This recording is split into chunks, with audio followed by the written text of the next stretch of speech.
Genesis 42. When Jacob heard that grain was available in Egypt, he said to his sons, "Why are you standing around looking at one another? I have heard there is grain in Egypt. Go down there and buy enough grain to keep us alive. Otherwise we'll die." So Joseph's 10 older brothers went down to Egypt to buy grain. But Jacob wouldn't let Joseph's younger brother, Benjamin, go with them, for fear some harm might come to him. So Jacob's sons arrived in Egypt, along with others, to buy food, for the famine was in Canaan as well. Since Joseph was governor of all Egypt, and in charge of selling grain to all the people, it was to him that his brothers came. When they arrived, they bowed before him with their faces to the ground. Joseph recognized his brothers instantly, but he pretended to be a stranger and spoke harshly to them. "Where are you from?" he demanded. "From the land of Canaan," they replied. "We have come to buy food." Although Joseph recognized his brothers, they didn't recognize him. And he remembered the dreams he'd had about them many years before. He said to them, "You are spies. You have come to see how vulnerable our land has become." "No, my lord," they exclaimed.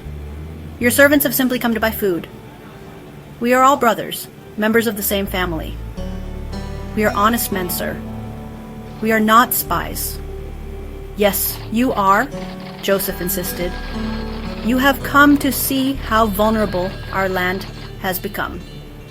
"Sir," they said, "there are actually 12 of us.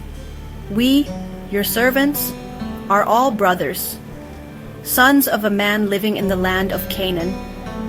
Our youngest brother is back there with our father right now, and one of our brothers is no longer with us." But Joseph insisted, "As I said, you are spies. This is how I will test your story. I swear by the life of Pharaoh that you will never leave Egypt unless your youngest brother comes here. One of you must go and get your brother. I'll keep the rest of you here in prison. Then we'll find out whether or not your story is true. By the life of Pharaoh, if it turns out that you don't have a younger brother, then I'll know you are spies." So Joseph put them all in prison for 3 days. On the 3rd day, Joseph said to them, "I am a God-fearing man. If you do as I say, you will live. If you really are honest men, choose one of your brothers to remain in prison.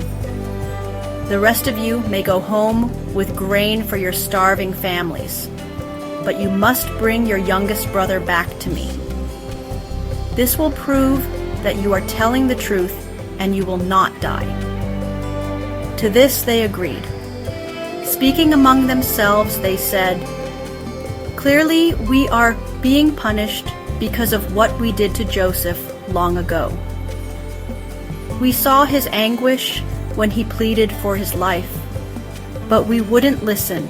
That's why we're in this trouble. Didn't I tell you not to sin against the boy?" Reuben asked, "But you wouldn't listen, and now we have to answer for his blood." Of course, they didn't know that Joseph understood them, for he had been speaking to them through an interpreter. Now he turned away from them and began to weep. When he regained his composure, he spoke to them again. Then he chose Simeon from among them and had him tied up right before their eyes. Joseph then ordered his servants to fill the men's sacks with grain, but he also gave secret instructions to return each brother's payment at the top of his sack. He also gave them supplies for their journey home. So the brothers loaded their donkeys with the grain and headed for home. But when they stopped for the night, and one of them opened his sack to get grain for his donkey, he found his money in the top of his sack. "Look," he exclaimed to his brothers, "my money has been returned. It's here in my sack." Then their hearts sank.